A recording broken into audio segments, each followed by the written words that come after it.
where the mind is without fear and the head is held high, where knowledge is free.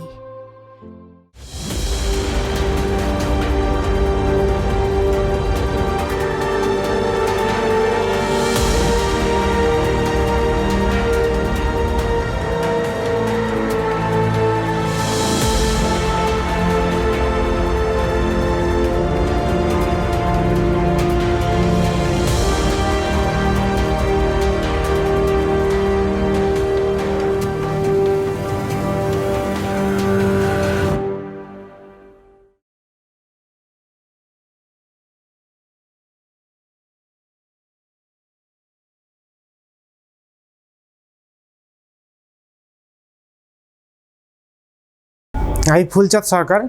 আমার school হচ্ছে Maheshkhali DNA সাহেব বিদ্যাভবন। আমি আজকে পড়াবো চলতরিৎ ক্লাস 10 থেকে।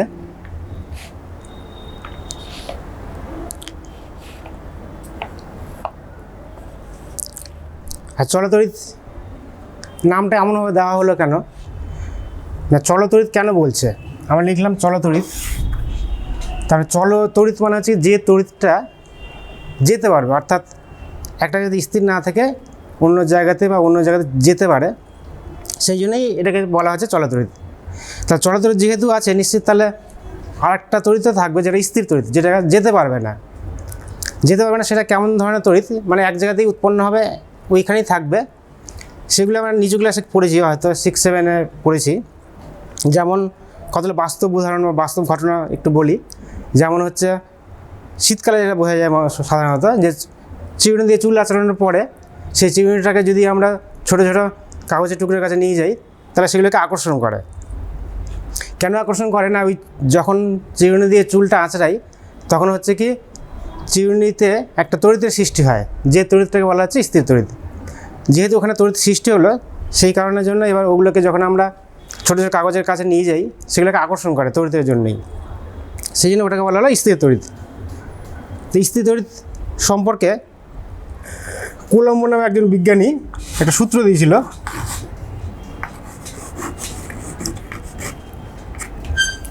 কুলম্বের সূত্রে বলা হচ্ছে কি, যে এরকম একটা আধান আছে, এরকম একটা আধান, এটা ধরলাম প্লাস আধান Q1 ধরলাম, এখানে -Q2 ধরলাম। আচ্ছা, আধান জিনিসটাকে একটু বলে দিই। আধান হচ্ছে কি, যে আমরা জানি যে কোনো পরমাণুর মধ্যে 3 ধরনের কণা থাকে। একটা হচ্ছে প্রোটন, নিউট্রন এবং ইলেকট্রন। তার মধ্যে নিউট্রনটার কোনো আধান নেই, এবং প্রোটন এবং ইলেকট্রনের আধান আছে। প্রোটনগুলো হচ্ছে কি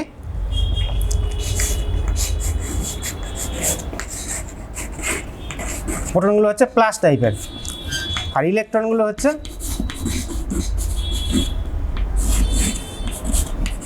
মাইনাস টাইপের।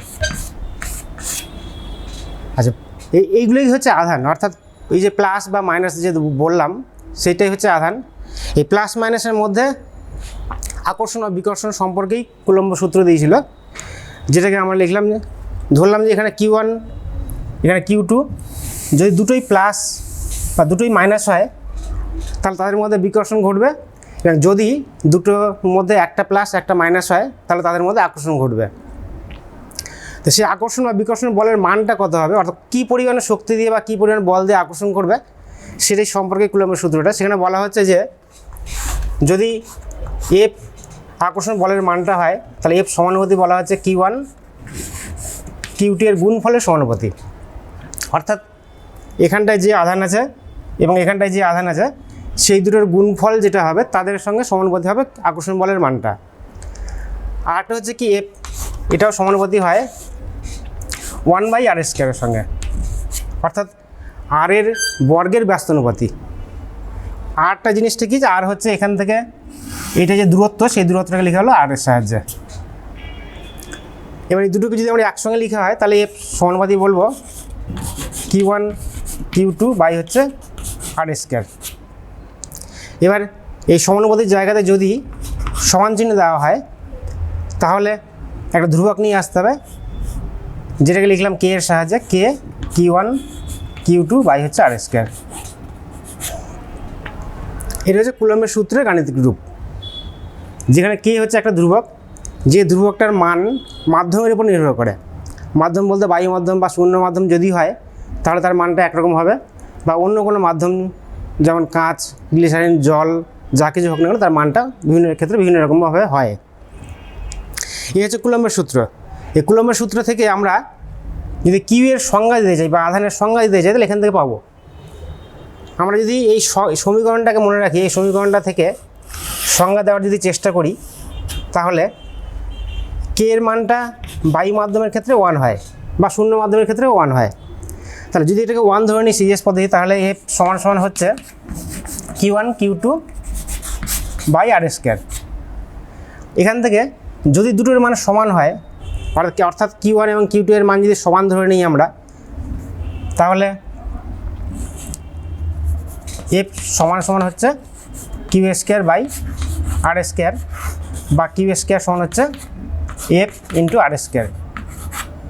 আর এখান থেকে সংজ্ঞাটা দিব বা এখান থেকে সংজ্ঞাটাকে বানাবো কেমন করে, যদি আর এর মানটা 1 হয় তাহলে কি হচ্ছে না, কিউ এর মানটা কিউ স্কোয়ার মানটা এফ এর সঙ্গে সমান হয়ে যাচ্ছে।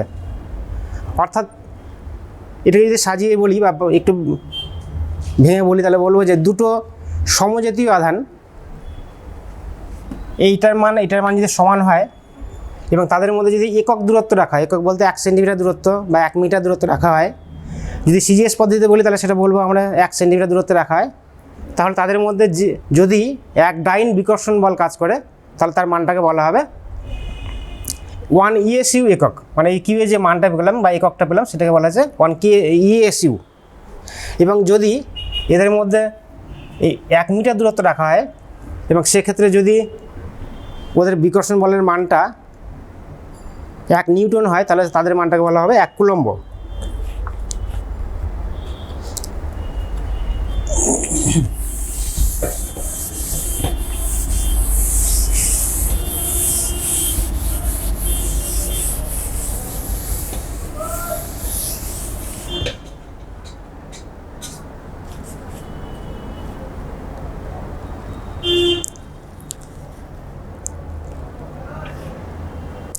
এবার আসে বিভব বা বিভব পার্থক্য। বিভব জিনিসটা কি? বিভব আমরা হয়তো নামটা শুনিনি, কিন্তু ভোল্টেজ বা ভোল্ট কথাটা খুবই প্রচলিত। বাড়িতে অনেক ক্ষেত্রে ভোল্টেজ কমে গেছে, মানে আলো কম জ্বলছে বা ফ্যান কম আস্তে ঘুরছে বলেই আমরা বুঝি যে সেটাকে ভোল্টেজ কমে গেছে। তাহলে এই ভোল্টেজ জিনিসটা কি? ভোল্টেজ হচ্ছে যে আমাদের বাড়িতে যে বিদ্যুৎটা আসছে সেই বিদ্যুৎটা এক নির্দিষ্ট শক্তি নিয়ে আসে, সেই শক্তির মানটা সাধারণত হয় 220 ভোল্ট। এবার এই 220 ভোল্টের চাইতে যদি কমে যায়, অর্থাৎ অনেক সময় নানা রকম কারণে সেটা 180, 170, 150, 120 এরকম টাইপের হয়ে যায়। যদি হয়ে যায় তাহলে সেই ক্ষেত্রে হবে কি লাইট আস্তে জ্বলবে বা ফ্যানগুলো আস্তে আস্তে চলবে, এরকম টাইপের হয়। সাধারণত এটা 220 কাছেই থাকাটাই ভালো। এটা মোটামুটি রেঞ্জ হচ্ছে 200 থেকে 240-এর মধ্যে হয়। তো ভোল্টেজ তাহলে কোন শক্তি? বললাম যে একটা শক্তি নিয়ে আসছে। যেমন আমরা একটু যদি উদাহরণ বা ব্যাখ্যা করি, যে জল যদি প্রবাহিত করতে হয়, জল একটা ড্রেনের মধ্যে পাঠাচ্ছে তাহলে কি একটা পাম্পের সাহায্যে হয়তো পাঠাতে হবে, বা একটা পাইপের সাহায্যে পাঠানোর চেষ্টা হয়। যেমন আমাদের মিউনিসিপ্যালিটির যে জলগুলো আসে, কোনো জায়গাতে মোটর চলছে বা কোনো পাম্প চালানো হয়েছে, সেই পাম্প দিয়ে জলটাকে ঠেলে পাঠাচ্ছে বলেই কিন্তু আমরা জলটা আমাদের বাড়িতে এসে পৌঁছাচ্ছে। তাহলে ওখানে একটা শক্তি কাজ করছে, সেই শক্তিটার মতনই এখানেও একটা ভোল্টেজ কাজ করছে। সেই যে শক্তিটা দিয়ে তড়িৎ থেকে আসবে সেটাই হচ্ছে ভোল্টেজ। তো ভোল্টেজের সংজ্ঞাটা আমরা এরকম ব্যাখ্যা দিয়েভাবে দিলাম, কিন্তু বইয়ের ভাষায় যদি বলা হয়, যে বলা হচ্ছে যে কোনো জায়গাতে একক আধান, অর্থাৎ 1 কুলম্ব বা 1 ESU এই পরিমাণে আধানকে যদি আমরা একটা জায়গা থেকে অন্য জায়গাতে নিয়ে যেতে চাই তাহলে কিছুটা কার্য করতে হবে। যে পরিমাণ কার্য করা হয় সেই কার্যের মানটাকে বলা হচ্ছে বিভব। অর্থাৎ কোনো জায়গা থেকে যদি এখান থেকে একটা আধানকে, হয়তো কিউ পরিমাণ আধানকে আমি এখান থেকে এখানে নিয়ে যাব, তো সেটা তো এমনি যাবে না, এখানে ছিল এখানে আসবে, তাহলে নিয়ে আসার জন্য বা নিয়ে যাওয়ার জন্য কিছুটা কার্য করতে হবে। তো যে পরিমাণ কার্য করতে হচ্ছে সেই কার্যের মানটাকে বলা হচ্ছে বিভব। সে বিভবের মানটাই তাহলে কার্য সমান বললাম আমরা, যদি ডাব্লু দিয়ে লিখা হয় কার্যকে, তাহলে ভি হচ্ছে বিভব ইন্টু কিউ, অর্থাৎ যে পরিমাণ আধানকে নিয়ে এসেছিলাম এবং যে বিভবের মধ্যে দিয়ে নিয়ে আসা হয়েছে সেই দুটোর গুণফলটাকে বলা হলো কার্য। এবার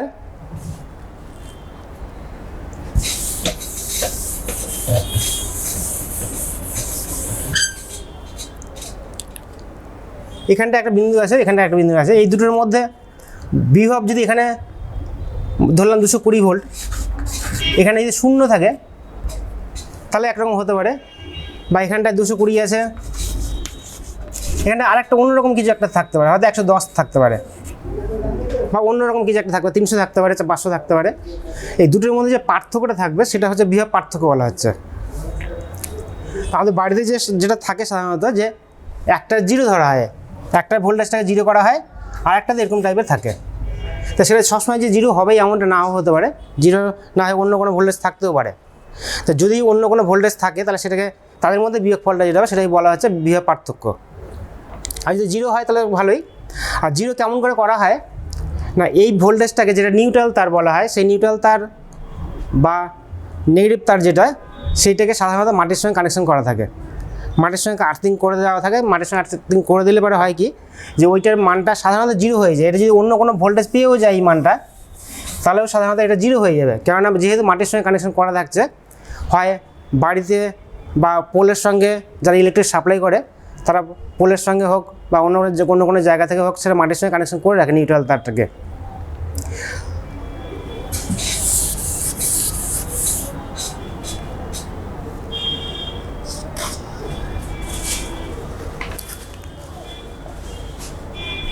আর বিভব পার্থক্য একক তো প্রথমে বললাম, যেটা বলা হচ্ছে ভোল্টেজ।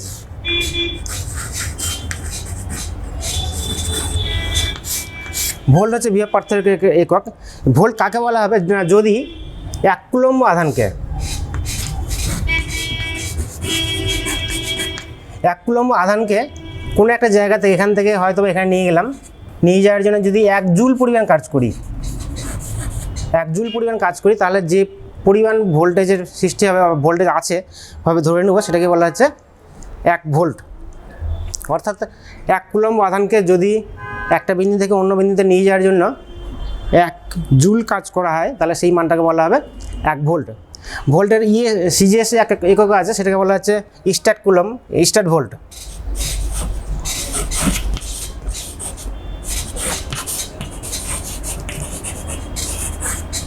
আর স্ট্যাট ভোল্টের জিনিসটাকে এখানে যেমন এসআই পদ্ধতির ক্ষেত্রে বললাম 1 কুলম্ব, তাহলে এটার ক্ষেত্রে বলবো 1 ইএসইউ আধান। 1 ইএসইউ আধানকে যদি আমরা কোনো একটা বিন্দু থেকে আর একটা বিন্দুতে নিয়ে যেতে চাই, এবং নিয়ে যাওয়ার জন্য যদি 1 আর্ক পরিমাণ কাজ করতে হয়, তাহলে তার মানটাকে বলা হবে 1 স্ট্যাট ভোল্ট, বা সিজিএস পদ্ধতিতে ইএসইউ ভোল্ট বলা হচ্ছে। এবার আছে তড়িৎচালক বল। তড়িৎচালক বল জিনিসটা কি, যে আমরা কথাটার সঙ্গে একটা বল কথাটা যুক্ত আছে, যে তড়িৎচালক বল অর্থাৎ তড়িৎকে চালনা করার জন্য যে বলের প্রয়োজন হচ্ছে। তড়িৎকে চালনা করার মানে কি, যে তড়িৎ, যেমন ব্যাটারির ক্ষেত্রে কথাটা বলি, যে ছোটো ব্যাটারিগুলো আমরা ব্যবহার করি ঘড়িতে বা কলিং বেলে, যে ব্যাটারিগুলো ব্যবহার করছি, সেই ব্যাটারিগুলো ভোল্টেজ সাধারণত থাকে 1.5 ভোল্ট।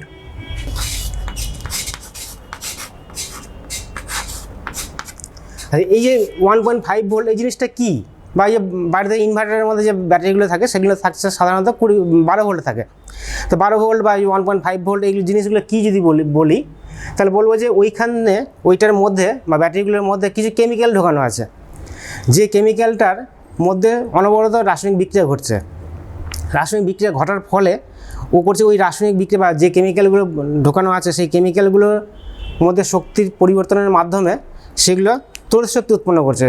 যে শক্তিটা নিয়ে অন্য কাউকে দিতে পারবে, সেই শক্তিটাই হচ্ছে ভোল্টেজ বা তড়িৎচালক বল বলা হলো। অর্থাৎ কী বললাম একটু যদি ব্যাখ্যা করে বলি, তাহলে বলবো যে কোনো ব্যাটারির মধ্যে যে কেমিক্যালগুলো ঢোকানো আছে, সেই কেমিক্যালগুলোর মধ্যে রাসায়নিক বিক্রিয়া ঘটার ফলে সেই কেমিক্যালগুলো একটা শক্তি উৎপন্ন করছে, যে শক্তিটা হচ্ছে তড়িৎ শক্তি। সেই তড়িৎ শক্তিটা কী করবে না, ও অন্য কোনো জায়গাতে তড়িৎটা প্রবাহিত করতে সাহায্য করবে। তো সেটাকে বলা হয় তড়িৎচালক বল। অর্থাৎ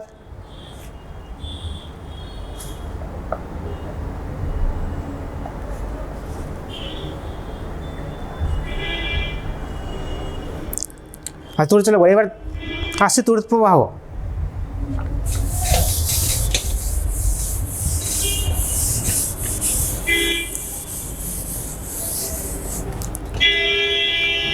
তড়িৎ চালক বল তো পড়লাম।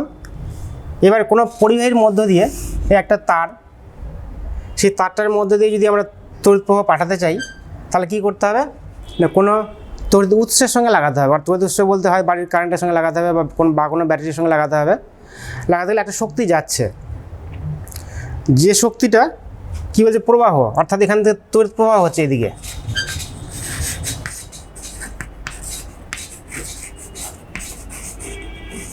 আচ্ছা, তড়িৎ প্রবাহ যদি এদিকে হয়, তড়িৎ প্রবাহটা মানে কি, যে এখানে যে ব্যাটারিটা লাগিয়েছিলাম এই প্রান্তে বা যে উৎসের সঙ্গে লাগানো হয়েছে, সেই উৎসর মধ্যে কী আছে না, ওখানে ইলেকট্রনের পরিমাণ বেশি আছে। অর্থাৎ ব্যাটারিটা যেটা বললাম যে কেমিক্যালের মধ্যে কেমিক্যালগুলো রাসায়নিক বিক্রিয়া ঘটছে, সেখানে শক্তি উৎপন্ন করছে, যে শক্তিটা ইলেকট্রনগুলোকে পাঠানোর জন্য বা ইলেকট্রনগুলোকে নড়াচড়া করার জন্য উৎপন্ন হয়ে আছে। যখন তড়িৎ প্রবাহ এদিক থেকে এদিকে যাচ্ছে তখন ইলেকট্রনটা উল্টো দিকে যায়। তড়িৎ প্রবাহ সাধারণত যেদিকে হয় ইলেকট্রন প্রবাহ তার উল্টো দিকে হবে। তড়িৎ প্রবাহ হচ্ছে কি, তাহলে ইলেকট্রন বললাম, তো ইলেকট্রন থেকেই আসছে আধান, অর্থাৎ আধান প্রবাহ যেদিকে হচ্ছে তার উল্টো দিকে হচ্ছে তড়িৎ প্রবাহ হবে। তড়িৎ প্রবাহের একক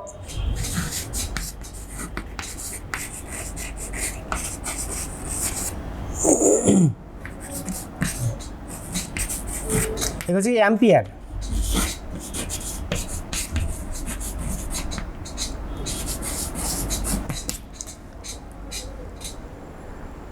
আচ্ছা, অ্যাম্পিয়ার জিনিসটা কি বলা হচ্ছে যে 1 অ্যাম্পিয়ার এটা সমান হচ্ছে 1 কুলম্ব বাই 1 সেকেন্ড। অর্থাৎ কোনো পরিবাহীর মধ্য দিয়ে যদি প্রতি সেকেন্ডে 1 কুলম্ব পরিমাণ আধান প্রবাহিত হয় তাহলে তার প্রবাহ মাত্রার মানটাকে বলা হবে 1 অ্যাম্পিয়ার। অর্থাৎ কোনো পরিবাহীর মধ্যে দিয়ে প্রতি সেকেন্ডে 1 কুলম্ব পরিমাণ আধান প্রবাহিত হচ্ছে, তাহলে যে পরিমাণে প্রবাহ সৃষ্টি হয় সেটাকে বলা হচ্ছে অ্যাম্পিয়ার। এই অ্যাম্পিয়ার আর ভোল্ট অর্থাৎ বিভব পার্থক্য এবং অ্যাম্পিয়ার এই দুটোর গুণফলের সাহায্যে আমরা কোনো ব্যাটারির শক্তি নির্ণয় করতে পারি, বা কোনো শক্তি, যেমন কোনো একটা ব্যাটারির ক্ষেত্রে আমরা যে মোবাইলগুলো ব্যবহার করি সেই মোবাইলগুলোর ক্ষেত্রে আমরা অনেক সময় বলি যে 4000 অ্যাম্পিয়ার বা 5000 অ্যাম্পিয়ার বা 3000 অ্যাম্পিয়ার এই ধরনের কথাগুলো বলে থাকি। তো 4000 বা 5000 যে বা 3000 জিনিসগুলো কী, আমরা সাধারণত মোবাইল কেনার সময় দেখি যে বা খেয়াল করি বা মোবাইল কেনার সময় এগুলো লক্ষ্য করি যে যার যত অ্যাম্পিয়ারটা অর্থাৎ 4000 5000 এগুলো যত বেশি থাকে সেটাকে আমরা বেশি পছন্দ করি। তার পিছনে কারণটা কি? তার পিছনে কারণটা হচ্ছে কি যে ওর মধ্যে যে ব্যাটারিটা ঢোকানো আছে, অর্থাৎ যে মোবাইলের মধ্যে যে ব্যাটারিটা ঢোকানো আছে সেই মোবাইলটার শক্তি হচ্ছে ওইটা। প্রত্যেকটা মোবাইলের যে ব্যাটারিগুলো থাকে সেই ব্যাটারিগুলোর ভোল্টেজ হচ্ছে 6 ভোল্ট। 6 ভোল্ট, কিন্তু অ্যাম্পিয়ারটা কিন্তু সবার ক্ষেত্রে সমান না। অর্থাৎ অ্যাম্পিয়ারটা নির্ভর করবে কিসের উপর না, মোবাইলটার যে কাজ করছে, অর্থাৎ মোবাইলটা চলার সময় ও নির্দিষ্ট হারে তড়িৎ প্রবাহ ব্যয় করবে, এবং যে হারে তড়িৎ প্রবাহ ব্যয় করছে সেই মানটা সবার ক্ষেত্রে যেহেতু সমান না বললাম, বা সব ক্ষেত্রে, অর্থাৎ আমি কোনো একটা ছবি দেখছি বা কোনো একটা মোবাইলে এমনি চালিয়ে দেখছি বা কথা বলছি, এক একটা সময় কিন্তু এক রকমভাবে তড়িৎ প্রবাহ ব্যয় করে। এই তড়িৎ প্রবাহ ব্যয় করার যে হারটা, সেই হারটা নির্ভর করবে এক একটা মোবাইলের ক্ষেত্রে এক রকমভাবে নির্ভর করবে। তো এইটার গুণফল, অর্থাৎ প্রবাহ মাত্রা এবং ভোল্টেজের যে গুণফলটা আছে সেই গুণফলের সাহায্যে ওর শক্তিটা নির্ভর করলো। অর্থাৎ 4000 বা 5000 যত এটা বেশি থাকবে, মানটা যত বেশি থাকবে, সেই মানটা বেশি থাকার ফলে হচ্ছে কি আমরা বেশিক্ষণ ধরে সেটা শক্তিটা ব্যবহার করতে পারবো। যে কোনো একটা ব্যাটারি হয়তো কোনো একটা মোবাইলের ব্যাটারি আছে 2000 অ্যাম্পিয়ারের, আর কোনো একটা হয়তো আছে 4000 অ্যাম্পিয়ারের। খুব স্বাভাবিক কারণে 4000 যেটা আছে সেটা শক্তিটাকে বেশি ব্যবহার করতে পারবো বা বেশিক্ষণ ধরে ব্যবহার করতে পারবো।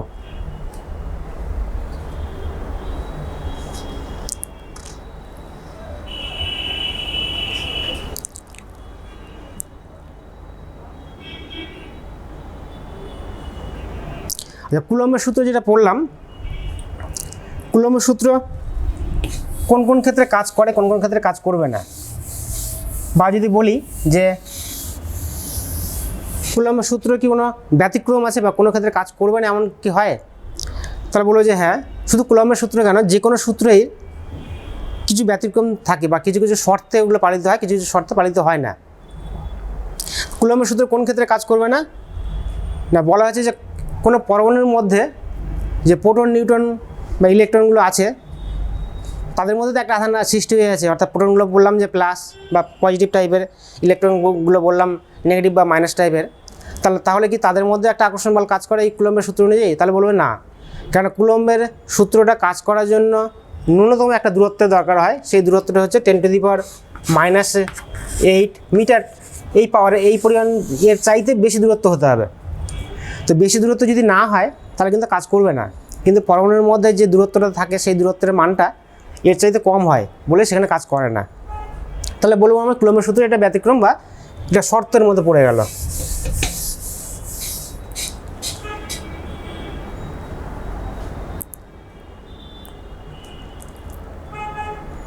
আচ্ছা, কুলম্বের সূত্রের মতনই আর একটা সূত্র আমরা হয়তো পড়েছ, যেটাকে বলা হয় মহাকর্ষ সূত্র। মহাকর্ষ সূত্রের ক্ষেত্রে হচ্ছে কি, এখানে একটা বস্তু আছে, এখানে একটা বস্তু আছে, এটার ভর যদি m1 হয়, এটার ভর যদি m2 হয়, তাদের মধ্যে কিন্তু একটা আকর্ষণ বল কাজ করে। সেই আকর্ষণ বলের মানটা কতটা? একই রকমই কুলম্বের সূত্রের মতনই, F সমানুপাতিক হচ্ছে m1 m2 আর F সমানুপাতিক হচ্ছে 1/r²। জাস্ট এখানে কী বললাম, m1 আর m2 অর্থাৎ ভরের গুণফলের সাহায্যে লেখা হলো, আর আগেটাতে ক্ষেত্রে লিখেছিলাম আমরা আধানের গুণফলের সাহায্যে। তো এই মহাকর্ষ সূত্র হোক বা কুলম্বের সূত্র হোক, সেই সূত্রগুলোর মধ্যে এখানে যে এমটা লিখলাম, এটা বলার সময় একটু কথাটা বলছি বিন্দু আধান, অর্থাৎ এটা একটা বিন্দু হবে, কিন্তু আমি ছবিটা আঁকার সময় একটু বড় করে আঁকছি। বিন্দু বলতে আমরা এরকম টাইপের একটা বিন্দু, খুব স্বাভাবিক, কারণ এখান থেকে এইটার যা দূরত্ব, এই দূরত্বটা একরকম হবে না, বা এটার ক্ষেত্রেই এর মাঝখান থেকে এটার যে দূরত্ব, এখান থেকে এই দূরত্বটা একই রকম হবে না, বা এই প্রান্ত থেকে এই প্রান্তের মধ্যে দূরত্ব সেটাও একরকম হবে না। তাহলে দূরত্ব বলতে যেটা আর লিখলাম, সে আরটা কোন জায়গা থেকে ধরবো? এইখান থেকে ধরবো, এই প্রান্ত থেকে এই প্রান্তে ধরবো, না এই প্রান্ত থেকে এই প্রান্তে ধরবো, না মাঝখান থেকে ধরবো? এটা সবসময় ধরা হয় মাঝখান থেকে ধরবো। অর্থাৎ ধরতে হবে যে এই ভরটা মাঝখানে আবদ্ধ আছে বা কোনো একটা বিন্দু হিসেবে কল্পনা করে। অর্থাৎ এত বড় ছবিটা আঁকলেও বা এত বড় জায়গাতে যদি বা আধানটা থাকে, তবুও কিন্তু ধরে নেবো যে সেটা একটা বিন্দু আকারেই আছে, অর্থাৎ ছোটো একটা বিন্দু, যেটা এইভাবে লিখলাম এখানে আছে, এইখানে Q1 এবং Q2 আছে বলে ধরে নেবো আমরা। এবং সেই দূরত্বটা সবসময় এটার মধ্যেই মাপা হবে, অর্থাৎ মাঝখানটা থেকেই মাপা হবে, ভর কেন্দ্র যেখানে আছে সেখান থেকে মাপা হবে। মহাকর্ষ সূত্রের ক্ষেত্রে তাই একই রকম করা হয়।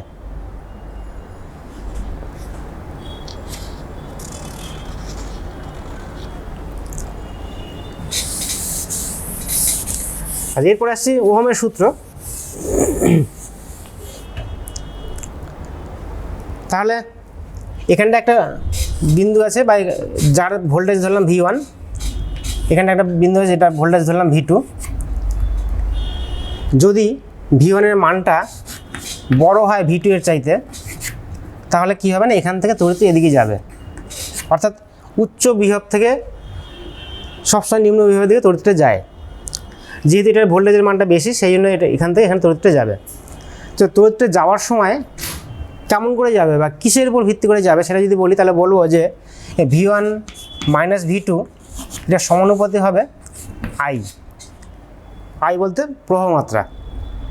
অর্থাৎ বলা হলো যে এই ভোল্টেজের মানটা পার্থক্য যত বেশি হবে, প্রবাহমাত্রা তত বেশি হবে। প্রবাহমাত্রা তত বেশি হওয়ার ফলে ওটার মধ্যে দিয়ে প্রবাহিত তড়িতের পরিমাণটা বেশি পাবো, এবং প্রবাহিত তড়িতের পরিমাণ যত বেশি পরিমাণ পাবো, তত বেশি পরিমাণ যে কোনো যন্ত্রই সেটা ভালো করে কাজ করবে। যেমন বললাম যে বাড়িতে যে ফ্যান বা লাইট চলার সময় ভোল্টেজের মানটা যদি কমে যায়, তাহলে হয় কি যে সেটা আস্তে চলছে, ফ্যানটা আস্তে চলে বা লাইটটা আস্তে আলো দেয়। তার পিছনে কারণটাই হচ্ছে কি যে ভোল্টেজের মানটা কমে যায়। তো ভোল্টেজের মানটা যখনই কমে যায়, তখন হচ্ছে কি এই প্রবাহমাত্রাটার মানটাও কমে যায়। আর তাহলে বলছিলাম যে ওহমের সূত্র V2 মাইনাস V1, অর্থাৎ ভোল্টেজের পার্থক্য এইটার সঙ্গে সমানুপাতিক হবে I বা প্রবাহমাত্রা। ভোল্টেজ এর পার্থক্য যত বেশি হবে, প্রবাহমাত্রা বা অ্যাম্পিয়ারটা তত বেশি পাবো। তো যদি আমরা এই সমানুপাতিক চিহ্নটাকে ওঠাতে চাই, তাহলে কি করতে হবে না, এখানে একটা ধ্রুবক নিয়ে আসতে হবে। সমান চিহ্ন দিলে পরে একটা ধ্রুবক নিয়ে আসতে হয়, যে ধ্রুবকটাকে লেখা হচ্ছে বড় হাতে আর এর সাহায্যে, অর্থাৎ V2 মাইনাস V1 সমান সমান হয়ে যাচ্ছে আর আই।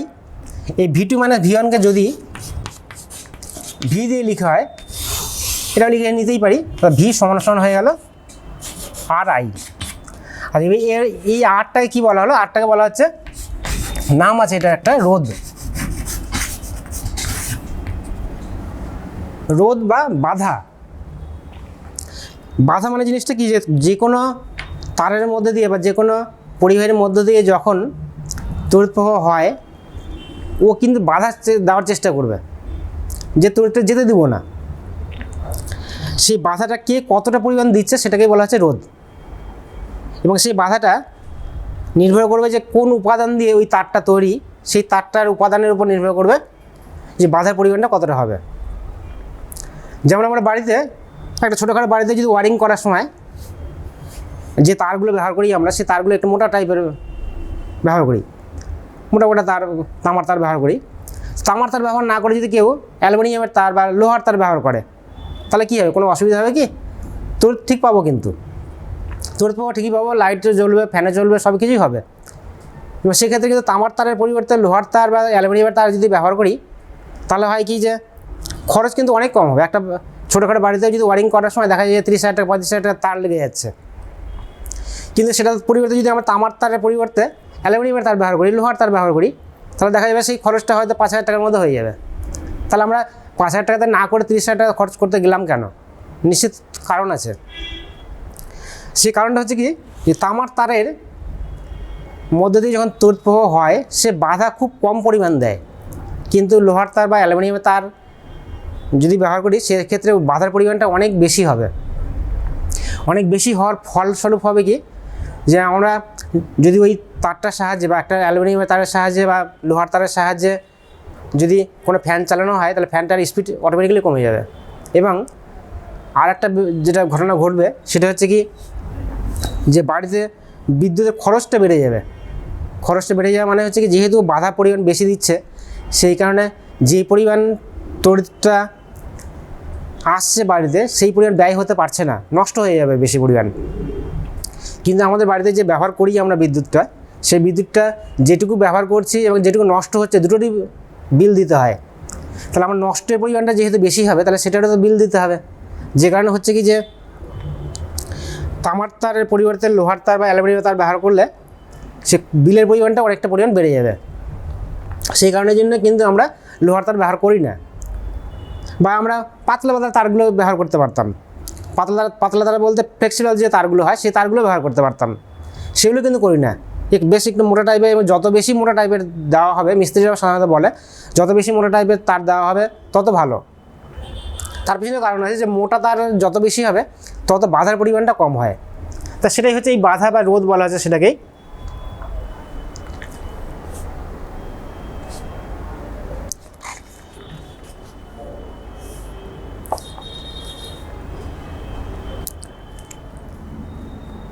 যেমন আমরা অনেক সময় ফ্যানগুলো কেনার সময় কোনো একটা ফ্যানের দাম হয়তো 1,000 টাকা 1,200 টাকা, কোনো একটা ফ্যানের দাম 3,000 টাকা। তাহলে কি এদের মধ্যে কোনো তফাৎ নেই? আমি একটা ফ্যান 3,000 টাকা না দিয়ে আমি 3টে ফ্যান পেয়ে যাব। তাহলে 3টে ফ্যান না কিনে আমি একটা ফ্যান কিনছি না 3,000 টাকা দিয়ে? কেউ তো নিশ্চয়ই শখ করে অত টাকা বেশি দিতে যাবে না।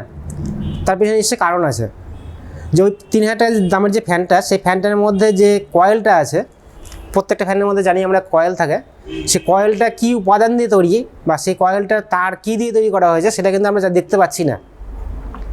ফ্যান দুটোই ঘুরবে, অর্থাৎ ওই তারটার উপাদান যে তামা হয়, লোহা হয়, অ্যালুমিনিয়াম হয়, যাই থাক না কেন, ফ্যান কিন্তু ঠিকই ঘুরবে, কিন্তু ঘোরার সময় ওর স্পিড এক একটা ক্ষেত্রে একরকম হয়ে যাবে।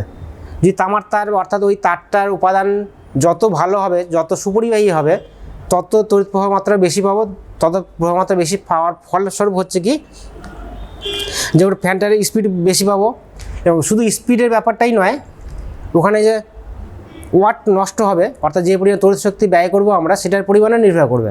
অর্থাৎ আমি একটা কম দামি ফ্যান কিনলাম, হয়তো 1,000 টাকা দিয়ে একটা ফ্যান কিনলাম, কেনার পর সেটা চালাচ্ছি, আর একটা 3,000 টাকা দামের ফ্যান কিনে চালাচ্ছি, দেখা যাবে যে ফ্যানটার দাম কম, সেটার হয়তো বা কম দামে পেয়ে গেছি, কিন্তু তার ওয়াট নষ্ট হচ্ছে অনেক বেশি, সেই ওয়াটটা কিন্তু আমরা মাপতে পারছি না সঙ্গে সঙ্গে। 3 মাস পর বা 2 মাস পর বিল আসছে, সেই বিলের পরিমাণটা অনেক বেশি হবে। হ্যাঁ, সেই কারণের জন্য সাধারণত ফ্যান বা ইলেকট্রিকের যে তারগুলো সাধারণত যদি তামার তার হয় তাহলে সবচেয়ে ভালো হয়। তামার তারের চাইতেও এক ধরনের তার আছে যেটা রূপোর তার যদি হয়। রূপো হচ্ছে যত পরিবাহীগুলো আছে অর্থাৎ যত ধাতুগুলো আছে সবচাইতে বেশি সুপরিবাহী হচ্ছে রূপো বা রূপা। কিন্তু রূপার দাম যেহেতু আমাদের আয়ত্তের বাইরে চলে যাবে, সেই জন্য রূপার তার ব্যবহার করা হয় না। সাধারণত তামাটাই আমাদের আয়ত্তের মধ্যে, সেই তামাটাকে ব্যবহার করছি আমরা।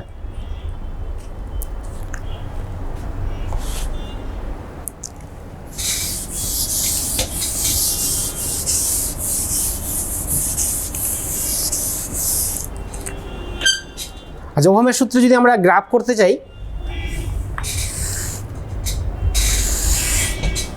গ্রাফটা ছবি এরকম টাইপের আঁকলাম। গ্রাফ বলতে আমরা যেটা 9-10 যেটা শিখেছি, এরকম টাইপের গ্রাফ করা শিখেছি, তাই না? এটা এক্স অক্ষ, এটা -x, এটা ওয়াই, -y, এরকম টাইপের গ্রাফটা করেছি। কিন্তু আমি এখানে ছবিটা আঁকার সময় কিন্তু এরকম টাইপের আঁকলাম। তাহলে এর পিছনে কারণটা কি? নিশ্চয়ই একটা কারণ আছে, যে এইটা মানে এই পার্টটা, এই টোটালটা বাদ দিয়ে দিলাম। এটা বাদ দেওয়ার পিছনে কারণটা হচ্ছে কি, একটু লক্ষ্য করে থাকবে, হয়তো 10-এ যখন আমরা 9-এ যখন গ্রাফ করেছি তখন এইখানে অর্থাৎ এইটুকুটার মধ্যে যে বিন্দুগুলো হয় সমস্ত বিন্দুগুলো প্লাস টাইপের হয়, কিন্তু অর্থাৎ এখানে যে 5-3 বা 7-2 যাই বিন্দুগুলো হোক না কেন সবগুলো প্লাস, কোনোটার আগে মাইনাস থাকে না। এইটা ছাড়া এটার মধ্যে বা এটার মধ্যে যে কোনো বিন্দুই না হোক না কেন প্রত্যেকটার মধ্যে কোনো না কোনো একটা মান মাইনাস থাকবে। যেমন এটার মধ্যে যদি না হয় তো -2 বা -3 এরকম টাইপের থাকে, এটার মধ্যে দুটোই মাইনাস হয়, -1, -3 এরকম টাইপের হতে পারে। তার মানে এইগুলোর মানের মধ্যে কোনো একটা মান বা কোনো দুটোই মান হয়তো মাইনাস থাকবে, কিন্তু এটার মধ্যে যখন মানগুলো নেওয়া হয় কোনো মানটাই মানে মাইনাস হয় না। তো যেহেতু আমরা ওহমের সূত্র দুটো জিনিস পড়লাম, একটা হচ্ছে ভোল্টেজ ভি, একটা হচ্ছে আই, কোনোটার মানই মাইনাস হবে না। মাইনাস যেহেতু হবে না তাহলে আমরা মাইনাসের নেওয়ার তো কোনো প্রয়োজন নেই, কারণ মাইনাস যদি হতো তাহলে সেক্ষেত্রে এই জিনিসগুলো আঁকতাম। আর মাইনাস যেহেতু হবে না বললাম, তাহলে এইগুলো না আঁকার, এটা আঁকার কোনো প্রয়োজন নেই, শুধুমাত্র এইটুকু পার্ট নেই গ্রাফটা করব। গ্রাফটা করতে গিয়ে এদিকে যদি এই এক্স অক্ষ বরাবর ভি টানলাম আর ওয়াই অক্ষ বরাবর আই টানলাম, তাহলে বললাম ওহমের সূত্রে বললাম যে যদি ভোল্টেজের মানটা বাড়ে তাহলে প্রবাহমাত্রার মানটাও বাড়বে। এবার ভোল্টেজ যদি 0 থাকে, ভোল্টেজের মানটা 0 মানে এইখানে মূলবিন্দু বলতে যেটা বুঝি, যেমন এটাকে মূলবিন্দু বলা হয়, অর্থাৎ এটা হচ্ছে 0 বিন্দু। এখান থেকে শুরু হয়, ভোল্টেজের মান যখন 0 তখন প্রবাহমাত্রা খুব স্বাভাবিক, কারণ কোনো কিছু পাবো না।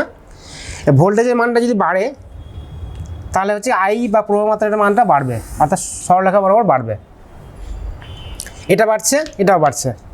যেমন এখানটা যদি ভাবা, এখানটা যখন 0, ভোল্টেজের মানটা 0, প্রবাহমাত্রা 0, এখানটা যদি যাই তাহলে কী হলো, ভোল্টেজের মানটা এখান থেকে এতটা হলো, প্রবাহমাত্রার মানটা এখান থেকে এতটা হলো। আবার এখানটা যদি যাই তাহলে ভোল্টেজের মানটা এখান থেকে এতটা হয়ে গেল, প্রবাহমাত্রার মানটা সেই অনুযায়ী বাড়লো। এখানটা যদি যাই তাহলে হচ্ছে এখান থেকে ভোল্টেজের মানটা বাড়লো, এখান থেকে প্রবাহমাত্রার মানটা বাড়ে। তাহলে কী দেখতে পাচ্ছি যে ভোল্টেজের মান বাড়ার সঙ্গে সঙ্গে হচ্ছে কি প্রবাহমাত্রার মানটা বাড়ছে। এটা হচ্ছে ওহমের সূত্রের গাণিতিক রূপ বা গ্রাফের সাহায্যে সেটা বলা যেতে পারে।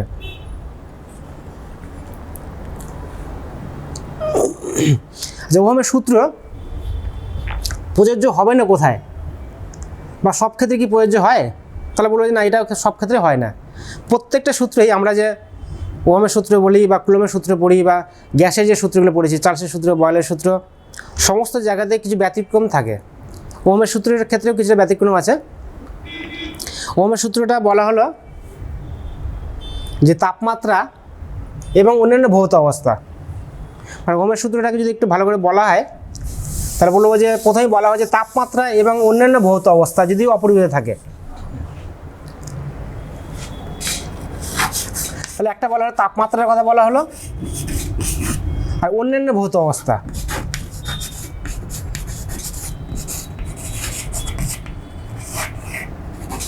এই দুটোর কথা বলা হচ্ছে। তাহলে নিশ্চয়ই এই যে দুটো কথা বলা হলো, এই দুটোর নিশ্চয়ই তাহলে কোনো কারণ আছে। কেন বলা হলো? তাপমাত্রা বলতে কি, তাপমাত্রা যদি চেঞ্জ হয়ে যায় তাহলে কিন্তু ওহমের সূত্রটাও চেঞ্জ হয়ে যাবে। আর তাপমাত্রার মানটা বেড়ে গেল বা কমে গেল তাহলে কিন্তু ওহমের সূত্রটা স্বাভাবিকভাবে যেটা বলেছিলাম যে V2 - V1 যেটা হবে বা ভি সমানুপাতিক যেটা I হবে, এটা মানে কিন্তু একটু চেঞ্জ হবে। অর্থাৎ কী করবো না, তাপমাত্রাটাকে চেঞ্জ হতে দিব না। আর অন্যান্য ভৌত অবস্থা বলতে কি, যেমন যে তারটা নিয়েছিলাম সেই তারটার উপাদান হয়তো কঠিন অবস্থায় আছে, অর্থাৎ তারগুলো সাধারণত কঠিনই হয়, তামা হোক, লোহা হোক, নিকেল হোক, যাই হোক না কেন, যদি সেটা গলে যায়, গলে গেলে পরে যে তড়িৎ প্রবাহ হবে না তা কিন্তু, গলে যাওয়ার পরেও তড়িৎ প্রবাহ হবে, কিন্তু গলে গেলে পরে সেটা হবে না, কিন্তু মানে ওহমের সূত্রটা প্রযোজ্য হবে না। এটা হচ্ছে তার শর্তগুলো। অর্থাৎ ওহমের সূত্রটা পালিত হওয়ার জন্য এই দুটো কন্ডিশনটাকে পালন করতে হবে। এবং আমরা ওহমের সূত্রে বলার সময় কেউ যদি তাপমাত্রা এবং অন্যান্য ভৌত অবস্থায় এই দুটো কথা না বলে তাহলে কিন্তু ওহমের সূত্রটা ভুল হয়ে যাবে। কেন, যেহেতু বললাম যে এই দুটো জিনিসের উপর মানটা নির্ভর করছে, অর্থাৎ প্রবাহমাত্রার মানটা নির্ভর করছে, সেই জন্য অবশ্যই এই দুটো কথা বলতে হবে। সেই জন্য বলা হলো যে তাপমাত্রা এবং অন্যান্য ভৌত অবস্থা যদি অপরিবর্তিত থাকে, অর্থাৎ পরিবর্তন না হয়, তাহলেই কিন্তু এই সূত্রটা প্রযোজ্য হবে। যদি এদের মান পরিবর্তন হয়ে যায় তাহলে কিন্তু প্রযোজ্য হবে না। আচ্ছা, এই পরিবহন হওয়ার সময় ভি সমানুপাতিক I, এই সূত্রটা কি সবার ক্ষেত্রে, অর্থাৎ সমস্ত রকম পরিবাহের ক্ষেত্রে প্রযোজ্য? তাহলে বলবে না, সমস্ত রকম পরিবাহের ক্ষেত্রে প্রযোজ্য না। কিছু পদার্থ আছে যেগুলোর ক্ষেত্রে এই সূত্রটা মেনে চলে না। যেমন হচ্ছে কি জার্মেনিয়াম,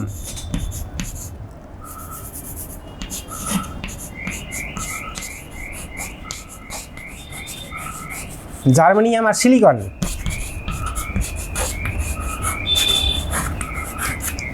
এদের নাম শুনেছ হয়তো। এই দুটো পদার্থ আছে যেটাকে বলা হয় অওহমীয় পরিবাহী। মানে এটা ওহমের সূত্র মানলো না বলেই কিন্তু এরকম নামটা দেওয়া হলো যে অওহমীয় পরিবাহী, অর্থাৎ ওহমের সূত্রটা মানছে না। আর জার্মেনিয়াম বা সিলিকন, এই দুটো জিনিসটা কি বা কেমন টাইপের জিনিস না, সেটা যদি ব্যাখ্যা বা একটু পরিচয় দিতে চাই তাহলে বলবো যে আমরা মোবাইলের মধ্যে চিপস খুবই একটা পরিচিত জিনিস। সেই চিপসটার উপাদান কী থাকে? সেই চিপসটার উপাদান কিন্তু জার্মেনিয়াম আর সিলিকন দিয়েই তৈরি করা থাকে।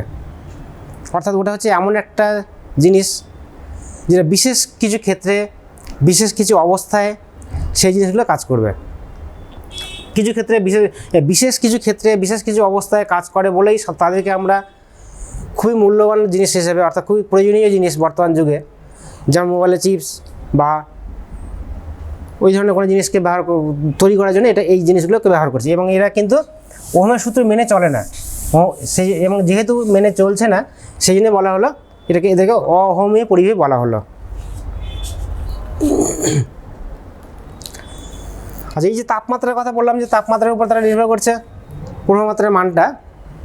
আচ্ছা, তাপমাত্রার উপর কেমন করে নির্ভর করে যদি বলেই, তাহলে এইটা সমানুপাতিক জায়গাতে সমান চিহ্ন দেওয়ার ফলে আর লিখলাম, RI বললাম। তাহলে এই R এর মানটা আবার তাপমাত্রার উপর নির্ভর করে। এটা RT যদি লেখা হয়, অর্থাৎ T ডিগ্রি তাপমাত্রায় কোনো পরিবাহী রোধ যদি T হয়, তাহলে এই T এর মানটাকে বলা হচ্ছে R0 1 + α T। এরকম একটা সূত্র আছে। অর্থাৎ এই R0 এর মানটা হচ্ছে কি 0 ডিগ্রি C তাপমাত্রায় রোধের মান যদি এটা হয়, তাহলে এই মানের সঙ্গে এই মানটা পাল্টাই যাবে। তাপমাত্রা বাড়ার সঙ্গে সঙ্গে হচ্ছে কি এই পরিমাণ হারে বা এই পরিমাণের সূত্র অনুযায়ী বাড়বে। যেমন আমরা তাপের চ্যাপ্টারের মধ্যে L2 সমান পড়েছিলাম L1 1 + α T, এরকম টাইপের একটা সূত্র পড়েছ। অর্থাৎ কি বলা হলো যে তাপের চ্যাপ্টারের মধ্যে যেটা পড়েছিলাম যে কোনো পরিবাহীর বা কোনো ধাতব দণ্ডের বা কোনো জিনিসের তাপমাত্রা যদি বাড়ানো হয় তাহলে তার দৈর্ঘ্যটা বেড়ে যায়। দৈর্ঘ্যটা কেমন করে বাড়বে না, এই সূত্র নিয়ে বেড়েছিল। এখানেও একই রকম সূত্র, প্রায় দুটো সমীকরণ যদি দেখতে চাই বা দেখি তুলনা করে দেখি তাহলে একই রকমের সূত্র। এখানেও α T ব্যবহার করা হলো, এখানেও α T ব্যবহার করা হলো, কিন্তু এখানকার আলফা একই জিনিস না। দুটোর মানটা বা দুটোর সমীকরণটা একই রকম হলে পরে দুটোর আলফা কিন্তু একই রকম জিনিস না। এটাকে বলা হচ্ছে দৈর্ঘ্য প্রসারণ গুণাঙ্ক, এই আলফাটাকে বলা হয়। আর এই আলফাটাকে বলা হলো রোধের উষ্ণতা গুণাঙ্ক। রোধের উষ্ণতা গুণাঙ্ক মানে হচ্ছে কি রোধের মানটা বাড়বে, কেমন করে বাড়ছে সেটা হিসাব করার জন্য এখান থেকে পাচ্ছি আমরা। যদি আলফা সমান বের করতে চাইবে, আলফা সমান একটু সমীকরণটাকে একটু সাজিয়ে লিখি, তাহলে সমীকরণটা কেমন পাবো। লিখলাম যে আর টি সমান পড়লাম আর 0 1 প্লাস আলফা টি, তাহলে আর টি সমান হচ্ছে আর 0 প্লাস আর 0 আলফা টি। তাহলে এখান থেকে যদি আলফা আর 0 আলফা টিকে বাম পাশে নিয়ে আসি, বা আর 0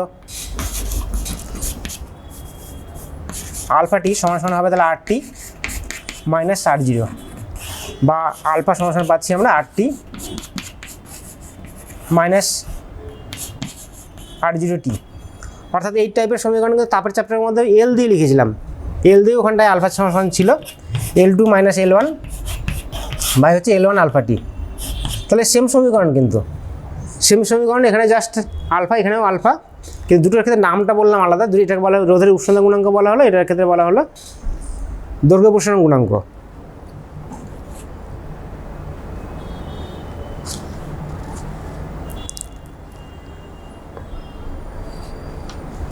আর কোনো একটা পরিবাহীর যখন মধ্যে দিয়ে যখন তড়িৎ প্রবাহ হয় তখন সেটা গরম হয়ে যায়। আমরা একটু লক্ষ্য করে থাকলেই দেখবো যে কোনো একটা ফ্যান যখন চলছে ফ্যানটা গরম হয়ে যাবে, বা যে কোনো তারের মধ্যে দিয়েও যখন একটা তড়িৎ প্রবাহ হয় সেই তারটার গায়ে যদি হাত দেওয়া যায় তাহলে দেখবো যে সেটা একটু গরম হয়ে যায়। তা গরম হয় কেন? গরম হয় না যখন তড়িৎ প্রবাহ হওয়ার সঙ্গে সঙ্গে এই রোধের মানটা বেড়ে যায়, তাপমাত্রা বাড়ার সঙ্গে সঙ্গে রোধের মানটা তখন বেড়ে যাচ্ছে। অর্থাৎ কোনো একটা ফ্যান চালু করার সময় ও তাপমাত্রা যা ছিল, ফ্যানটা কিছুক্ষণ চলার পর যেহেতু তাপমাত্রা বেড়ে যাবে, তাপমাত্রা বেড়ে যাওয়ার পর হচ্ছে কি যে রোধের মানটাও কিন্তু বেড়ে যাবে। হ্যাঁ, এরকম টাইপের, অর্থাৎ তাপমাত্রার উপর নির্ভরশীল হচ্ছে।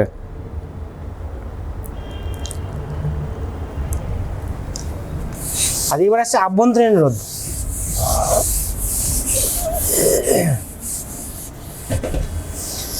আভ্যন্তরীণ রোধ জিনিসটা কি, যে এই একটা ব্যাটারি ধরলাম, আমরা ছবিতে ব্যাটারির চিহ্ন এরকমভাবে আঁকবো, একটা ছোট একটা বড়, দুটো দাগ দিয়ে টানবো। এই ব্যাটারিটার সঙ্গে ধরলাম এরকমভাবে একটা তার বা একটা সার্কিট কমপ্লিট করা হয়েছে। এইটা রোধ, এটাকে বলা হয় রোধ, যেটার চিহ্ন এরকমভাবে আঁকা হয়, অর্থাৎ ঢেউ খেলে এরকমভাবে আঁকা হয়। এটা রোধের চিহ্ন, অর্থাৎ আমরা ছবিতে বা বইতে বা খাতাতে যখন আঁকবো সেটা এরকমভাবে আঁকবো রোধের চিহ্ন দিয়ে। এটা হচ্ছে ব্যাটারির চিহ্ন। আর ব্যাটারির ক্ষেত্রে কী করা হয়, একটা ছোট একটা বড় দাগ দিয়ে, এটা হচ্ছে ব্যাটারি।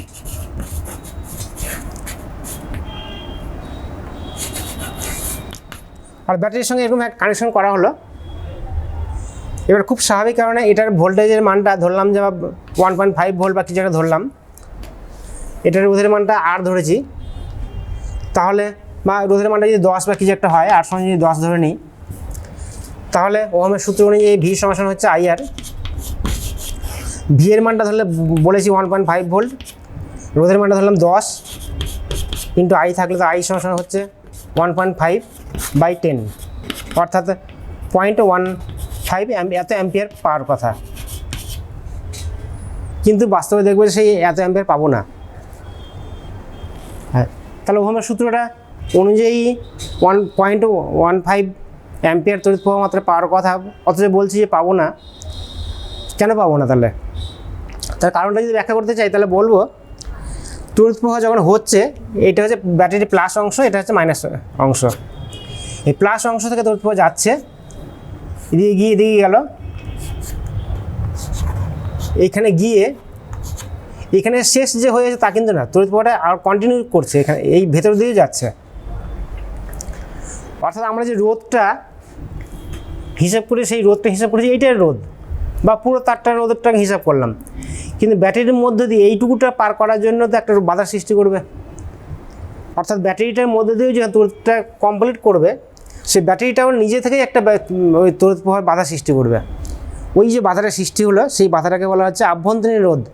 অর্থাৎ সেটা ব্যাটারির নিজস্ব রোধ বা ব্যাটারির নিজের মধ্যেই সেটা থাকছে। অর্থাৎ এই রোধটাকে যদি আমরা আর দিয়ে লেখা হয় তাহলে সূত্রটা কিন্তু চেঞ্জ হয়ে যাবে। অর্থাৎ সমীকরণটা আই সমান যেটা বলেছিলাম আই সমান পেলাম, ওখানে আই সমান হয়ে যাবে তখন ই বাই আর প্লাস আর। আর এই আরটা হচ্ছে কি বাহ্যিক রোধ, অর্থাৎ বাইরের যে রোধ সেটা, এবং এই ভেতরের রোধটা হচ্ছে ছোটোদের আর। এই ছোটোদের আর এর মানটাকে বলা হচ্ছে আভ্যন্তরীণ রোধ। আর একটু জিনিস আমরা যদি খেয়াল করি তাহলে দেখবো যে ব্যাটারিগুলোর বা পেন্সিল ব্যাটারিগুলোর ভোল্টেজ থাকে বা ইএমএফ থাকে। ইএমএফ বলতে তড়িৎচালক বল যেটা থাকে তার মানটা হচ্ছে বললাম 1.5 ভোল্ট, এত ভোল্ট থাকছে। তাহলে এই পরিমাণে ভোল্টেজ নিয়ে কোনো একটা যন্ত্র চালানোর চেষ্টা করলাম, বা কোনো একটা ঘড়ি বা ওই ব্যাটারিগুলোর সাহায্যে যে জিনিসগুলো চলে তাদেরকে চালানোর চেষ্টা করলাম। করতে গিয়ে দেখা যাচ্ছে যে আমরা যে পরিমাণ প্রবাহমাত্রা পাওয়ার কথা, কারণ ভোল্টেজ তো আমি এটা দিয়েছি, তাহলে সেই তার থেকে একটা নির্দিষ্ট পরিমাণ তড়িৎ প্রবাহমাত্রা পাওয়ার কথা, কিন্তু দেখবো যে পরিমাণ তড়িৎ প্রবাহমাত্রা পাওয়ার কথা সেই পরিমাণ পাবো না, কিছুটা কমে যাবে। কিছুটা কমে যাচ্ছে কেন? যখন ব্যাটারিটা খোলা অবস্থায় থাকছে তখন তার মানটা হবে 1.5 ভোল্ট।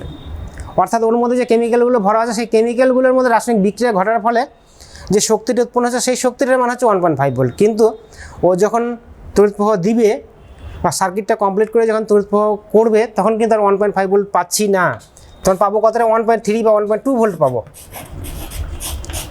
তো বাকি ভোল্টেজটা অর্থাৎ এখান থেকে বিয়োগ করলে যেটা হচ্ছে 0.3 ভোল্ট, এই ভোল্টেজটা গেল কোথায়?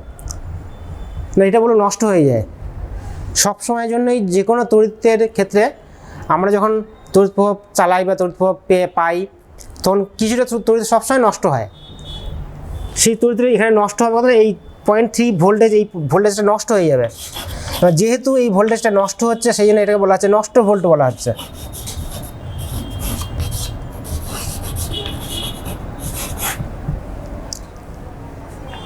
অর্থাৎ কোনো ব্যাটারির যে শক্তি বা যে ভোল্টেজটা আছে, যে ইএমএফ বা তড়িৎচালক বল আছে, সেই তড়িৎচালক বলটা আমরা বাস্তবের ক্ষেত্রে পাবো না, তার চাইতে কিছুটা কম পরিমাণ পাবো। যে পরিমাণ কম পাবো সেই কম পাওয়ার পরিমাণটাকে বলা হচ্ছে নষ্ট ভোল্ট বা নষ্ট হয়ে যাওয়া ভোল্ট। এই সমীকরণ থেকে যদি আমরা সেটা দেখি তাহলে ই সমান হলো আই আর প্লাস আই আর। তো ওহমের সূত্রটাকে সঙ্গে যদি তুলনা করতে এইটুকুটা হচ্ছে ওহমের সূত্র। ই বা এটাকে ব্যাটারির ভি দিয়ে লিখতে পারি। তাহলে এইটাই হচ্ছে বাড়তি একটা জিনিস চলে এলো, এই বাড়তি জিনিসটাই নষ্ট ভোল্ট বা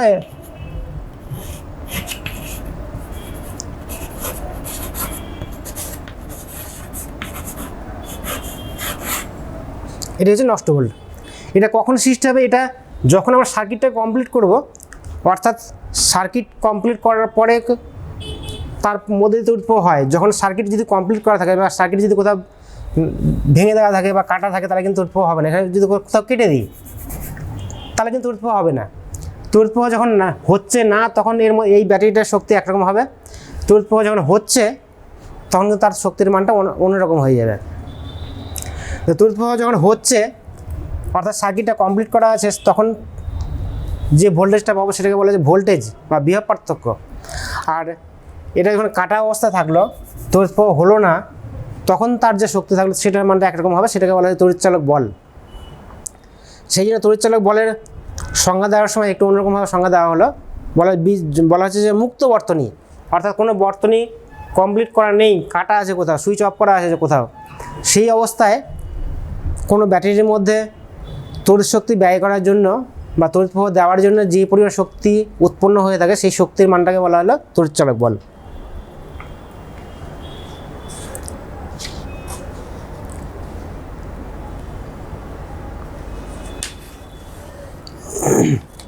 এবার রোধের মান কোন কোন বিষয়ের উপর নির্ভর করে?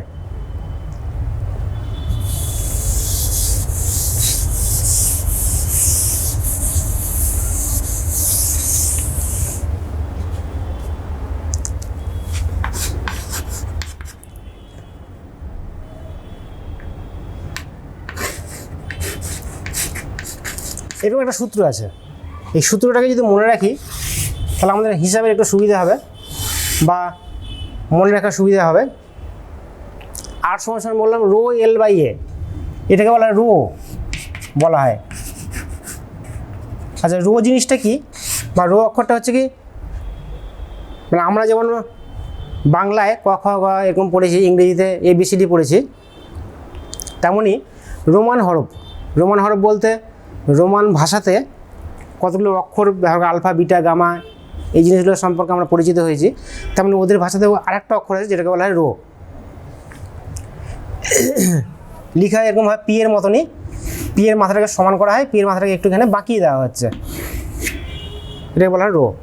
তাহলে আমরা তিনটে জিনিস পড়লাম এখানে, তিনটে অক্ষরের সঙ্গে এটা সমান বলছি। প্রথমটা যদি বলা হয় এই রো বা আর এর মানটা এল এর সঙ্গে সমানুপাতিক। এল এর সঙ্গে সমানুপাতিক মানে হলো কি, যে কোনো একটা পরিবাহী তার যত লম্বা হবে তত তার রোধের মানটা বাড়বে। মানে এল এর মানটা যত বেশি হবে, কোনো একটা তার হয়তো এইটুকুটা আছে, এইটুকুটার রোধের মান যা খুব স্বাভাবিক, কারণ এটা যদি দ্বিগুণ করে দেওয়া হয় তাহলে কিন্তু এটার রোধের মানটাও দ্বিগুণ হয়ে যাবে। বা যদি 3 গুণ করা হয়, এর সাথে আরও বড় করলাম, তাহলে এই আর এর মানটা বাড়বে। অর্থাৎ রোধের মানটা বাড়বে এল এর সঙ্গে, এল এর মানটা যত বাড়বে আর এর মানটা ঠিক তেমনভাবেই বাড়বে, অর্থাৎ ওর সঙ্গে সমানুপাতিক হবে। আচ্ছা আরেকটা জিনিসের তারপরে বলে আরেকটা জিনিস আছে, এখানে এ আছে, এর উপর কেমন করে নির্ভরশীল ব্যস্তানুপাতিক যেহেতু বলা হলো, সেই হচ্ছে কি, এ মানে হচ্ছে প্রস্থচ্ছেদের ক্ষেত্রফল। অর্থাৎ কোনো একটা তার নিলাম, সে তারটা কতটা মোটা,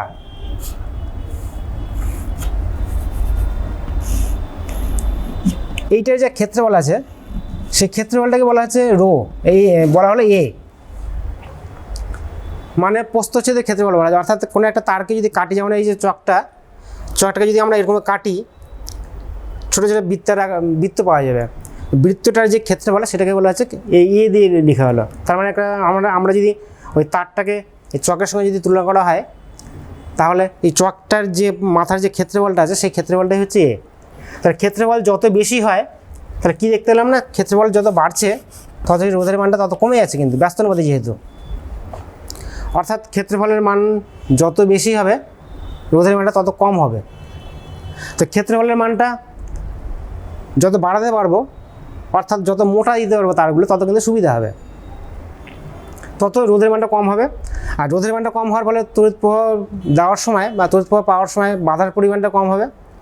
বাধার পরিমাণ যত কম হবে তত আমাদের কী হবে, যে কোনো ইলেকট্রিকের যন্ত্র চালানোর সময় আমাদের সুবিধা হবে, অর্থাৎ সেটা ভালো করে চলবে, এটাই বলতে পারি। অর্থাৎ তারগুলো যত মোটা করব তত কিন্তু সুবিধা। মোটা করার উদাহরণ যেমন বললাম, যে বাড়ির ওয়ারিংগুলো করার সময় মোটা মোটা তার দেওয়ার চেষ্টা করা হয়। অর্থাৎ এই ফ্লেক্সিবল তার যেগুলো, ফ্লেক্সিবল তার বলতে আমরা যে লুজ তার যেগুলো বলি, সেই লুজ তারের সাহায্যে কেউ ওয়ারিং করে দিতে পারে। সেই লুজ তারের সাহায্যে যদি কেউ বাড়িতে ওয়ারিং করে, হয়তো 1000 টাকার মধ্যে পুরো বাড়ি ওয়ারিং হয়ে যাবে, কিন্তু সেটা কিন্তু কেউ করে না। তাহলে না করার পিছনে কারণটা কি, ওই লুজ তারের সাহায্যে যদি কেউ ওয়ারিং করে, তাহলে হয়তো খুব কম টাকার মধ্যে ওয়ারিং হয়ে গেল, কিন্তু সেই তারগুলো যেহেতু খুব পাতলা থাকে, তার ফলস্বরূপ হবে কি, ওর বাধার পরিমাণটা খুব বেশি হবে। এবং বাধার পরিমাণ খুব বেশি হওয়ার ফলস্বরূপ হবে কি, যে কোনো যন্ত্র, ইলেকট্রিকের যন্ত্র, ফ্যান হোক, লাইট হোক, টিভি হোক, যখন ওই তারের সাহায্যে আমরা চালানোর চেষ্টা করব, তখন হবে কি, বাধার পরিমাণটা বেশি, সেই ও ঠিকঠাক পরিমাণ কিন্তু কারেন্ট পাবে না। মানে যে পরিমাণ ভোল্টেজ হয়তো বা একই আছে, ভোল্টেজ হয়তো বা 200 ভোল্ট বা 220 ভোল্টেই আছে, কিন্তু যেহেতু তারগুলো পাতলা, রোধের মানটা খুব বেশি হয়ে গেছে, রোধের মানটা বেশি হয়ে যাওয়ার ফলে হচ্ছে কি, যে পরিমাণ তড়িৎ প্রবাহ মাত্রা পাওয়ার কথা সেই পরিমাণ পাচ্ছে না। না পাওয়ার ফলস্বরূপ হবে কি, যে লাইটটা হয়তো কম আলো দিবে বা ফ্যানটা কিন্তু কম পরিমাণ চলবে। সেটা হয়তো বা আমরা এমনি ক্ষেত্রে বুঝতে পারবো না খুব একটা, বুঝতে পারবো কী করে, যদি খুব ভালো করে লক্ষ্য করা যায় যে দীর্ঘদিন ধরে হয়তো ফ্যানটা চালাচ্ছি, তাহলে তাকে বিলটা কিন্তু অনেক বেশি উঠবে। হ্যাঁ, যেহেতু তারটা কম লুজ তার দেওয়া হয়েছে, অর্থাৎ মোটা তারের পরিবর্তে সরু তার দেওয়া হয়েছে, রোধের মানটা কম হয়ে গেছে, রোধের মানটা বেশি হয়ে গেছে। রোধের মানটা বেশি হয়ে যাওয়ার মানে বাধার পরিমাণটা বেশি হয়ে গেছে। বাধার পরিমাণটা বেশি হয়ে যাওয়ার ফলে হচ্ছে কি, তড়িৎ প্রবাহ মাত্রা কম পাচ্ছে।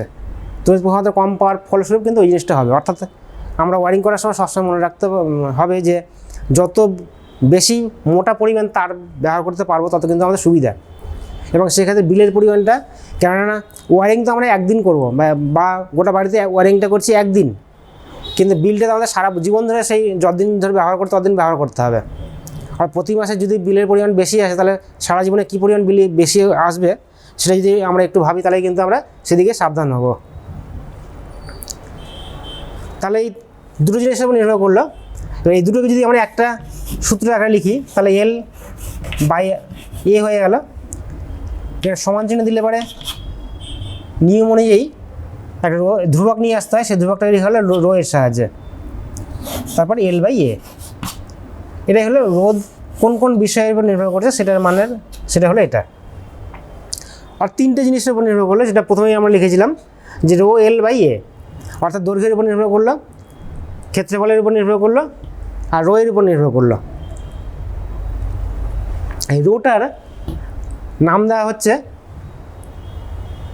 নির্দিষ্ট নাম আছে, সেই বলা হচ্ছে কি রোধাঙ্ক বলা হলো। এই রোধাঙ্ক বা রোধের মানটা নির্ভর করবে যে কার উপর না, এই রোধাঙ্কের উপরে। এই দুটোর উপর তো নির্ভর করলোই, এল এর উপর এবং এ এর উপর। তার সঙ্গে সঙ্গে কিন্তু বললাম যে এই রো এর উপরে নির্ভর করবে। একই পরিমাণ মোটা তার, একই পরিমাণ লম্বা তার নিয়েছি, কিন্তু একটা তামার তার নিলাম, একটা লোহার তার নিলাম, একটা অ্যালুমিনিয়ামের তার নিলাম। যেহেতু ওদের উপাদানটা আলাদা হয়ে গেছে, অর্থাৎ একটা লোহা, একটা তামা, একটা নিকেল বা একটা রূপা এরকম নিলাম, তাহলে কিন্তু এই রো এর মানটা এক একটা ক্ষেত্রে এক এক রকম। রো এর মানটা যেহেতু সবার ক্ষেত্রে একরকম না, সেহেতু সবার ক্ষেত্রে রোধের মানটা কিন্তু একরকম হবে না। যার এই রো এর মানটা কম তার রোধের মানটা কম হবে, খুব স্বাভাবিক কারণে। এটার মান যার বেশি তার ক্ষেত্রে এটার মানটা কম বেশি হবে। এই রো এর মানটা কম থাকে কার কার উপর, কার কার কোন বা কোন কোন ধাতুর ক্ষেত্রে। সাধারণত রূপা,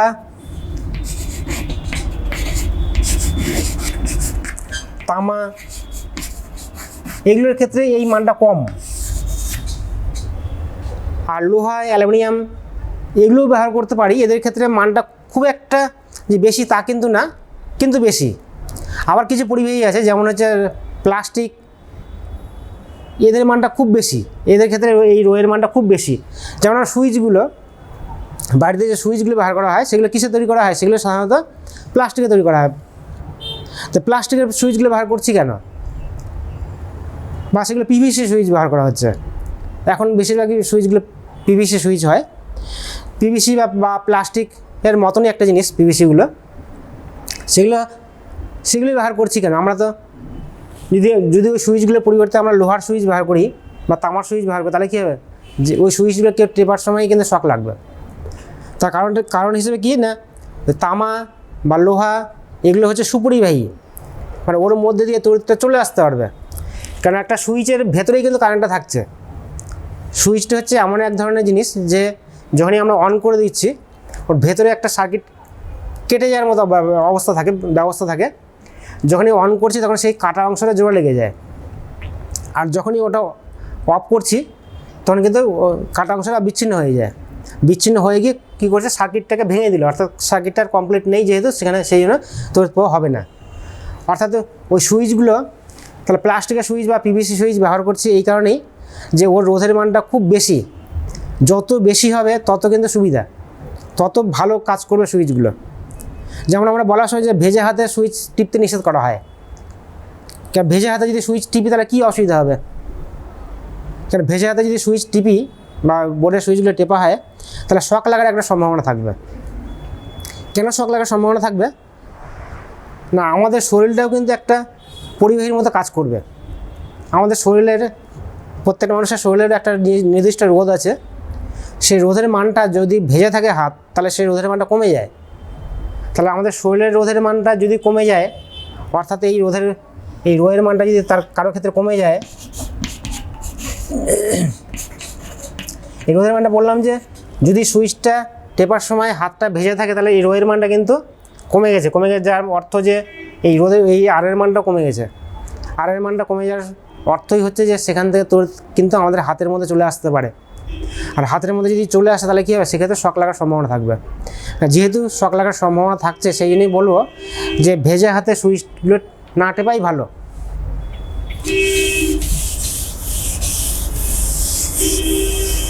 আচ্ছা, কুপুরি বা এই রোধের মানটা আরও বেশি হয়, দেখবে যে পোলে যে তারগুলো থাকে সেই পোলের তারগুলো কী করা হয় না, একটা প্লাস্টিক বা চীনামাটির গায়ে জড়ানো থাকে।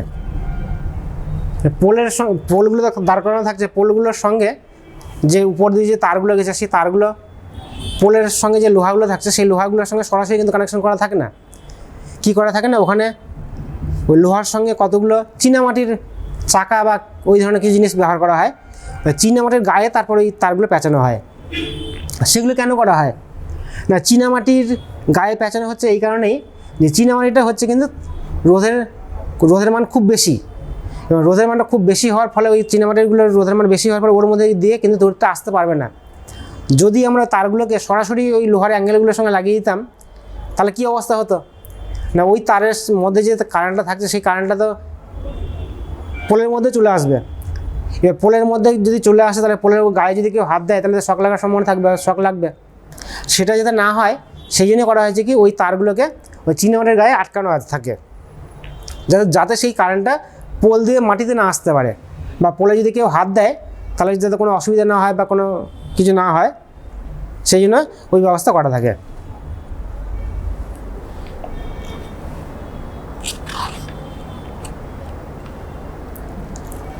তাহলে রোধের মান আমরা কটা জিনিস দেখলে, তিনটে জিনিসের উপর নির্ভর করলো। এবং যে সমস্ত জায়গাতে সুপরিবাহী দরকার হবে সেইগুলো জায়গাতে আমরা এই তিনটে জিনিসের উপর নজর দেবো, যে এই তিনটে জিনিস যাতে তাদের ক্ষেত্রে এমনভাবে সেট করব যাতে এই রোধের মানটা কম হয়। সুপরিবাহীর ক্ষেত্রে যেটা ব্যবহার করব, অর্থাৎ কোনো জায়গাতে তড়িৎ প্রভাব পেতে চাইছি, সেক্ষেত্রে তাহলে আমাকে করতে হবে কি, যে এল এর মানটা কম করতে হবে, এর মানটা বাড়াতে হবে, রো এর মানটা কমাতে হবে। কমাতে গেলে এই আর এর মানটা কম পাবো, আর এর মানটা কম পেলে পরে তড়িৎ প্রবাহ মাত্রা বেশি পাবো। যেমন একটা উদাহরণ দিই, যে একটা ছোটো ব্যাটারিগুলো, এর সাহায্যে আমি হয়তো অনেক দূরে, হয়তো এখান থেকে ঘরের এক প্রান্ত থেকে এক প্রান্তে তড়িৎ প্রবাহ নিয়ে যেতে চাইছি একটা পাতলা তারের সাহায্যে, তড়িৎ যাবে কি? যাবে না কিন্তু। কেন, ছোটো ব্যাটারিগুলোর ভোল্টেজ ঠিকই আছে, সমস্ত কিছুই আছে, অথচ একটা বেশ কিছু দূরে যদি আমি ওই ছোটো ব্যাটারির সাহায্যে তড়িৎ প্রবাহ নিয়ে যেতে চাই, তাহলে কী হবে না, ওই তারটার যে রোধ এর মানে এতটাই বেশি হবে যে ছোটো ব্যাটারির ভোল্টেজটা 1.5 ভোল্ট সেটা কিন্তু নষ্টই করে দেবে, মানে তড়িৎটা যেতে যেতেই নষ্ট করে দেবে। সেই জন্য মানে ছোটো ব্যাটারির সাহায্যে কিন্তু খুব বেশি দূরে আমরা তড়িৎ প্রবাহটা নিয়ে যেতে পারবো না। সেক্ষেত্রে নিয়ে যেতে পারবো যে কোনো ক্ষেত্রে যদি এল এর মানটা কমাতে পারি এবং এর মানটা যদি বাড়াতে পারি, তাহলে কিন্তু মোটামুটি একটা আয়ত্তের মধ্যে যদি থাকে এবং রোধের মানটা যদি হিসাবের মধ্যে আসে যে ও পারছে তড়িৎ প্রবাহটা দিতে পারছে বা সামর্থ্যের মধ্যে আসে, তাহলে কিন্তু তড়িৎ প্রবাহটা দিতে পারবে, নাহলে কিন্তু ও তড়িৎ প্রবাহ দিতে পারবে না। আজকের মধ্যে এটুকুই থাকলো, এর পরের দিন পরের থেকে রোধের সমান্তরাল সমবায়, শ্রেণী সমবায় এগুলো শুরু করবো আবার, ঠিক আছে।